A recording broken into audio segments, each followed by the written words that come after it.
Class 10th chapter 13 विद्युत धारा का चुंबकीय प्रभाव। इसके शानदार नोट्स आपके लिए हम लेके आए हैं, इनको आप ध्यान से पढ़िए।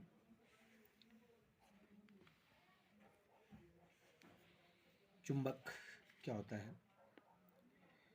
चुंबक के प्रकार: प्राकृतिक चुंबक,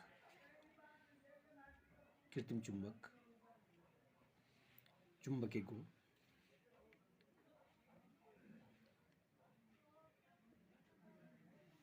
ठीक है।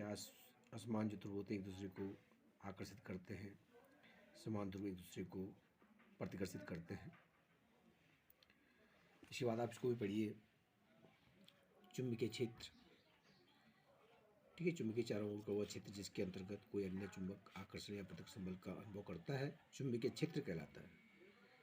इसका जो मात्रक परीक्षण पूछा जाएगा टेस्ला होता है। इसी साथ आप चुंबकीय क्षेत्र रेखाएं बहुत अच्छे ढंग से पढ़ेंगे। इसको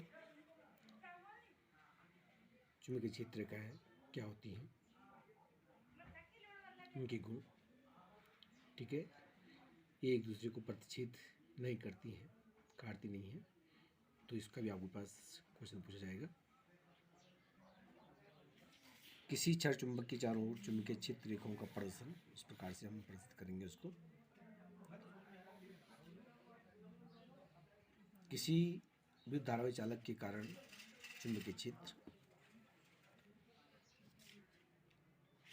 चुंबक के चारों ओर का एक चुंबकीय क्षेत्र स्थापित हो जाता है, उसी प्रकार एक धारावाही चालक के चारों ओर भी चुंबकीय क्षेत्र स्थापित हो जाता है। आवेश की गति के कारण विद्युत धारा उत्पन्न हो जाती है, अतः यह कह सकते हैं कि गतिमान आवेश चुंबकीय क्षेत्र उत्पन्न करता है। तो इसको भी आप पढ़ें, बहुत ही शानदार नोट्स है, पूरा आपने पढ़ना है। सीधे चालक में विद्युत धारा प्रवाहित होने के कारण चुंबकीय क्षेत्र, तो इसको याद कीजिए।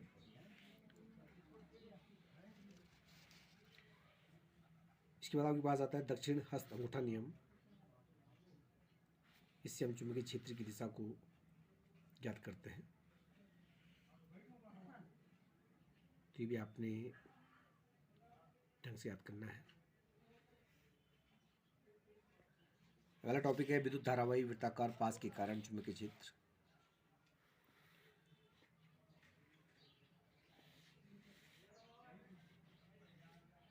ठीक है, परिनालिका में प्रवाहित विद्युत धारा के कारण चुंबकीय क्षेत्र।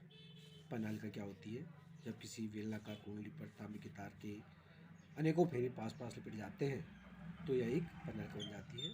तो ये भी आपने पूरा इसमें इसको पढ़ना है कि किस प्रकार से परिनालिका जो चुंबक की तरह व्यवहार करती है।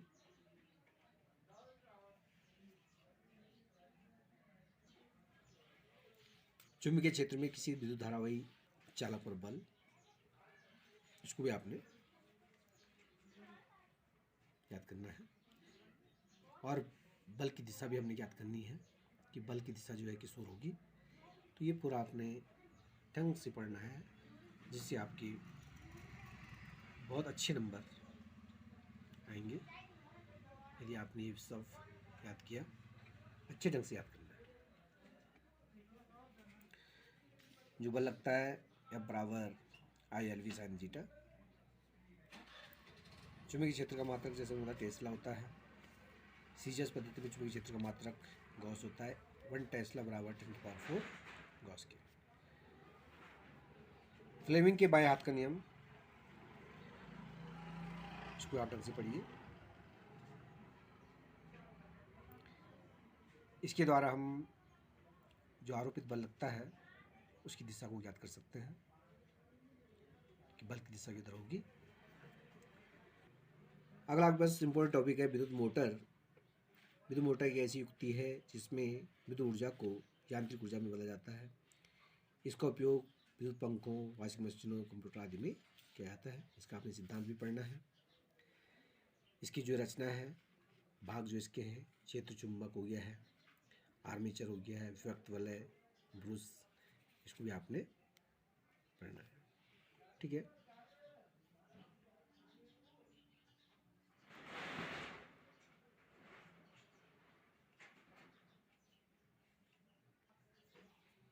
विभक्त वाले के बारे में भी आपने इसको याद करना है। ब्रुस का क्या काम है इसको भी आप याद करेंगे।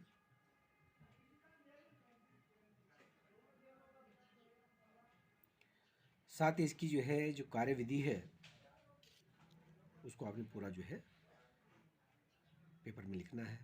यदि आपके पास ये क्वेश्चन पूछ जाएगा, बहुत इंपॉर्टेंट क्वेश्चन है ये, तो इसकी कार्यविधि भी आपने लिखनी है। साथ ही आप इसका चित्र भी बनाइए। चित्र आपने अवश्य बनाना है इसका।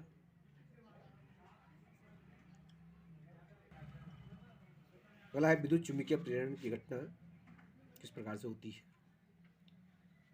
तो जब किसी चुंबक तथा कुंडली के बीच आपेक्षिक गति होती है तब कुंडली में एक विद्युत वाहक बल उत्पन्न होता है जिसे प्रेरित विद्युत वाहक बल कहते हैं। यदि कुंडली एक बंद परिपथ में है तो प्रेरित विद्युत वाहक बल के कारण कुंडली में विद्युत धारा प्रवाहित होती है जिसे प्रेरित धारा कहते हैं, और इस घटना को हम क्या कहते हैं, विद्युत चुम्बकीय प्रेरण कहते हैं। फ्लेमिंग का दक्षिणावर्त नियम है ये। इसकी सहायता से हम जो प्रेरित विद्युत धारा उत्पन्न हो रही है उसकी दिशा को जो है ज्ञात करते हैं। फिर अगला टॉपिक है विद्युत जनित्र डायनेमो। विद्युत जनित्र एक ऐसा यंत्र है जो यांत्रिक ऊर्जा को विद्युत ऊर्जा में बदलता है। ये टॉपिक बहुत इंपॉर्टेंट टॉपिक है आपके पास, इसको भी आप ध्यान से समझ के इसको पढ़ेंगे, याद करेंगे। साथ ही इसकी संरचना, इसके मुख्य भाग छेद चुंबक हो गया, आर्मेचर हो गया है, सर्फी वलय, ब्रुश, जैसे विद्युत मोटर में है उसी प्रकार से यहाँ पे इसके भाग हैं, ये भी आपने याद करना है।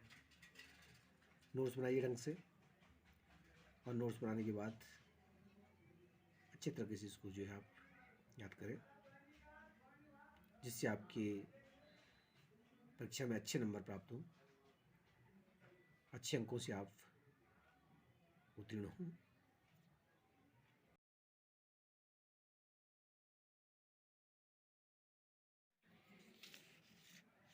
इसकी कार्यविधि भी आपने याद करनी है। साथ ही आपने इसका जो है जो चित्र है, चित्र भी आपने बनाना है।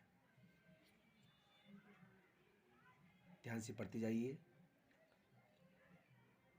समय बहुत कम है, इसलिए आप जो है ध्यानपूर्वक उनको पढ़ें, याद करें।